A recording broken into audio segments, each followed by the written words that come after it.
મારું નામ મોહમ્મદ લાખા છે, નેશનલ હોકર ફેડરેશન ગુજરાતનો જનરલ સેક્રેટરી છું. અત્યારે છેલ્લા ઘણા લાંબા સમયથી ભુજ નગરપાલિકા ભુજ શહેરના વિવિધ વિસ્તારોમાં ખાસ કરીને શેરી ફેરિયાઓને, લારી ગલ્લા કેબિન ધારકોને અલગ અલગ રીતે ટાર્ગેટ કરી રહી છે. અને ટાર્ગેટ કરવા પાછળ એમનો જે હેતુ છે કે ભાઈ અમે તમને જગ્યા આપી રહ્યા છીએ. થોડાક સમય પહેલાં ભાનુશાલી નગર પાસે લોકોએ હટાવ્યો અને એમને કહ્યું કે તમને જગ્યા આપીએ છીએ, ને એ લોકો ત્યાં કને ગયા. બીજા દિવસે એ જગ્યાએથી હટાવવામાં આવ્યા. ભુજ નગરપાલિકા પાસે 2017માં ફેરિયા કાર્ડ અને વેન્ડિંગ સર્ટિફિકેટ નગરપાલિકા દ્વારા ઇસ્યુ કરવામાં આવ્યા સરકાર પછી. 2022માં એની મુદત પૂરી થઈ ગઈ. 2022થી કરીને અત્યાર સુધી જેટલી વખત નગરપાલિકા દ્વારા જે સર્વે કરવામાં આવે છે એવા કોઈ પણ ફેરિયાને ફેરિયા કાર્ડ કે વેન્ડિંગ સર્ટિફિકેટ આપવામાં આવ્યા નથી.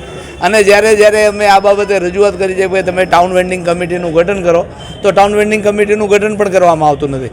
એટલે ભારત સરકારનો સ્ટ્રીટ વેન્ડર માટે 2014નો જે કાયદો છે એ કાયદાનું અમલીકરણ કર્યા વિના ભુજ નગરપાલિકા વિવિધ વિસ્તારોમાં શેરી ફેરિયાઓને હેરાન કરી રહી છે. બીજી બાજુ અમે જે ઓપ્શન સૂચવીએ છીએ કે ભાઈ બે જૂની માર્કેટ છે, નવી માર્કેટ અને જૂની માર્કેટ, બંનેની અંદર દબાણો છે. આ બંનેમાં દબાણો દૂર કરીને તમે ધારો એટલા ફેરિયાઓને અંદર સમાવેશ કરી શકો છો. રોડ ઉપર ખરેખર જગ્યાઓ છે. જો તમે એક એઆઈ ડિઝાઇન બનાવી આપતી હો અને એના ઉપર અમલીકરણ કરવા માટે તૈયાર થતા હો, તમે રોડ પહોળો કરી રહ્યા છો, તો એ રોડની બાજુમાં તમે ફેરિયાઓનો પણ સમાવેશ કરી શકો છો. કાર પાર્કિંગ માટે તમે જગ્યા આપો છો, તો ફેરિયાઓ માટે શા માટે નહીં? કાર જરૂરી નથી, ફેરિયાઓ જરૂરી છે. અને જે જગ્યાએ પાર્કિંગના અત્યાર સુધીના જે પ્લોટ હતા એ પ્લોટોમાં દબાણ થઈ ગયું છે, એ દબાણ નથી હટાવતા. કેટલાક ફેરિયાઓ જે જગ્યાઓ છે એ ખુદ નગરપાલિકાના કર્મચારીઓ અને એમના મળતિયાઓની ભાડે આપેલી જગ્યાઓ છે. એ લોકો ત્યાંથી ભાડા ઉઘરાવી રહ્યા છે રીતસરના.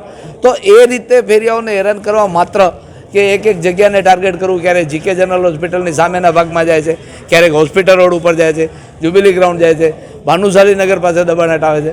તો કેટલાક વિસ્તારો એવા છે કે જ્યાં એ લોકો પગ જ નથી મૂકતા. તો જ્યાં ટ્રાફિકની સૌથી વધારે સમસ્યા છે, કેમ તમે ત્યાં નથી જતા? ફૂટપાથ ખાલી કરવા માટે સુપ્રીમ કોર્ટે ગાઈડલાઈન કરી છે જાહેર. અમે સુપ્રીમ કોર્ટની ગાઈડલાઈનનું અમલીકરણ કરવા તૈયાર છીએ, પણ અમારી સાથે બેસીને ચર્ચા કરવા માટે પ્રશાસન તૈયાર થાય એ અમારી મુખ્ય માંગણી છે. અને શેરી ફેરિયા અધિનિયમ 2014નું અમલીકરણ થાય એ અમારી મુખ્ય માંગણી છે. મારું નામ ગુસાઈ જયદીપગીરી છે. મારી હોસ્પિટલ રોડ ઉપર જેડીએસ ફાસ્ટફૂડ કરીને નાસ્તાની નારી છે. ત્યાં કને અમે છેલ્લા, જે હું મારી જ વાત કરું તો 16 વર્ષથી ત્યાં કને નાસ્તાની લારી ધરાવું છું. હું ગઈકાલે નગરપાલિકા દ્વારા રાતના સમયમાં જે એમની ડ્યુટી પૂરી થઈ જતી હોય છે તે રાતના સમયમાં આવીને નોટિસ દેવા આવ્યા કે તમે 2 દિવસમાં તમને તમારો સર્વેને અહીંયા જેટલા પણ લારી નાસ્તાવાળા છે પોતાની લારી નાસ્તાની ગાડીઓ ખણી લેવાની છે, નકર અમે જપ્ત કરી લેશું.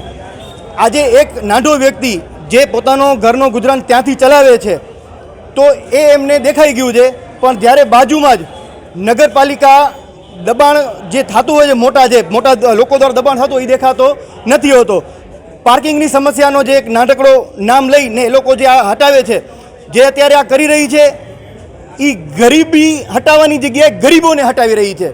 માનનીય શ્રી નરેન્દ્રભાઈ મોદીએ કીધું છે કે આપણે ગરીબી હટાવશું, પણ ભુજ નગરપાલિકા દ્વારા પોતાની જોહુકમી કરીને ગરીબોને હટાવી રહ્યા છે.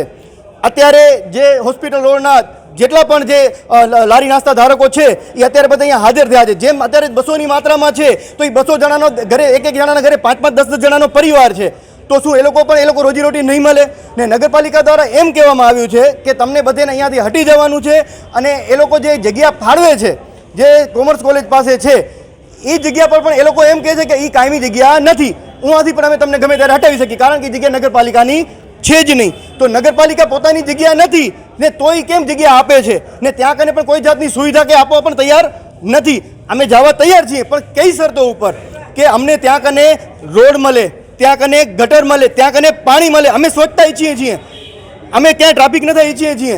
આજે જે માંથી ગવર્મેન્ટનો આવ્યો છે નિયમ કે રોડ પોળા કરવામાં આવે છે, તો અમે સમજીએ છીએ કે જે જગ્યાએ રોડ પોળા કરવાના આવે છે તે જગ્યાએ દબાણ હટાવાતા હોય છે ને એ માનનીય છે, સન્માનનીય છે એ વાતને આપણે. પણ જે જગ્યાએ હોસ્પિટલ રોડ ઉપર ક્યારે કોઈ દબાણની સમસ્યા થઈ નથી, ક્યારે કોઈ ટ્રાફિકની સમસ્યા થઈ નથી, ક્યારે કોઈ છેડતીની પણ સમસ્યા નથી થતી, તો આટલી બધી સારી જગ્યા છે જે ભુજમાં પ્રથમ, હું એમ કહું છું ભુજમાં પ્રથમ હોસ્પિટલ રોડ નાસ્તાની જગ્યા હતી. જ્યારે ભુજ અત્યારે બહુ મોટો વિકસી ગયું છે. પહેલાં ભુજમાં એવો કઈ પણ જગ્યાએ નાસ્તાનો કોઈ સ્થળ જ નહોતો, ફક્ત બસ સ્ટેશન ઉપર મળતો ને કાં પછી હોસ્પિટલ રોડ મળતો. ને હોસ્પિટલ રોડવાળા ક્યારે પણ રોડ પર નહોતા. હોસ્પિટલ રોડવાળાઓને રોડ પર લાવવામાં આવ્યા છે. કઈ રીતે કે જ્યારે કેડીસીસી બેંક નિર્માણ થયેલી નથી, રાજકોટ નાગરિક બેંક નિર્માણ થયેલી નથી, પાછળ આંબેડકર ભવન નિર્માણ થયેલો નહોતો, ત્યારે આ બધે લારી નાસ્તાઓવાળા પાછળ ગ્રાઉન્ડમાં ધંધો કરતા હતા, એ મેદાનમાં ધંધો કરતા હતા. ત્યાંથી ટન બાય ટન લાગવગના કારણે ત્યાં કને જમીનો ફાળવી નાખવામાં આવી, એટલે એક ગ્રાઉન્ડ ફળવાઈ ગયું તો એક ગ્રાઉન્ડમાંથી એ લોકો બહાર આવ્યા, પછી બીજો ગ્રાઉન્ડ ફળવાઈ ગયો તો બીજા ગ્રાઉન્ડમાંથી બહાર આવ્યા, ત્રીજો ગ્રાઉન્ડ ફળવાઈ ગયો તો હવે આવી રીતે બહાર કરવામાં આવે છે. જ્યારે ભુજ ઇંગ્લિશ સ્કૂલની બાજુમાં જ એક ગાર્ડન છે જે ભુજ ઇંગ્લિશ સ્કૂલ હસ્તક રાખવામાં આવ્યો છે, એ હકીકતમાં પાર્કિંગ પ્લોટ છે. જે કેડીસીસી બેંક છે એ કેડીસીસી બેંકની જગ્યાએ ત્યાં કને શાકભાજી માર્કેટની જગ્યા ફાળવેલી હતી, તો બેંકને કેમ ફળવાઈ ગઈ?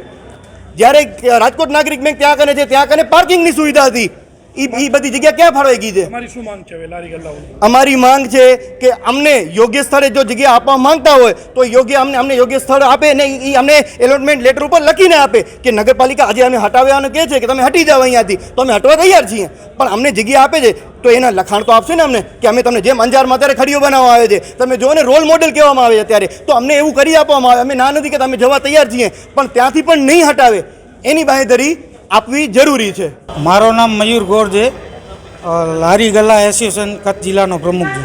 સમસ્યા એમ છે કે તમામ આખા ભુજમાં બધાને હેરાનગતિ કરવામાં આવે, પણ કાલે હોસ્પિટલ રોડમાંથી નોટિસ દીધી ને બધાને કીધું છે કે 2 દિવસમાં બધે લારી લઈ લેજો ને બધાને નકા અમે ઉપાડી લેશું. અમારી એ માંગ છે કે આજે તમામ હોસ્પિટલ રોડના જે લારી ગલ્લાવાળા છે એ લોકોએ બધે સંપૂર્ણ બંધ રાખી છે ને નગરપાલિકાના ચીફ ઓફિસર કને અમે રજૂઆત કરવા આવ્યા છીએ, પણ ચીફ ઓફિસર પોતે મળ્યા નથી અમને ને હાજર નથી થતા. એમને જાણ છે તોય પણ એ લોકો હાજર નથી રહેતા. મુરલી બેકરી, સિન્ફુલી ડિલિશિયસ, અંજાર અને ભુજમાં સ્વાદનું વિશ્વાસપાત્ર નામ. દરરોજ તાજી અને ગુણવત્તાસભર બેકરી પ્રોડક્ટ્સ હવે તમારા શહેરમાં. અમારી વિશેષતાઓ: લાઈવ કેક, ભાજી પાવ, જન્મદિવસ, એનિવર્સરી, પાર્ટી તેમજ દરેક શુભ પ્રસંગ માટે ખાસ ઓર્ડર સ્વીકારવામાં આવે છે. Keep refrigerated, eat immediately. Murli bakery, Anjar and Bhuj. Order માટે સંપર્ક કરો અંજાર +91 999 134 45050, ભુજ +91 75758 0666.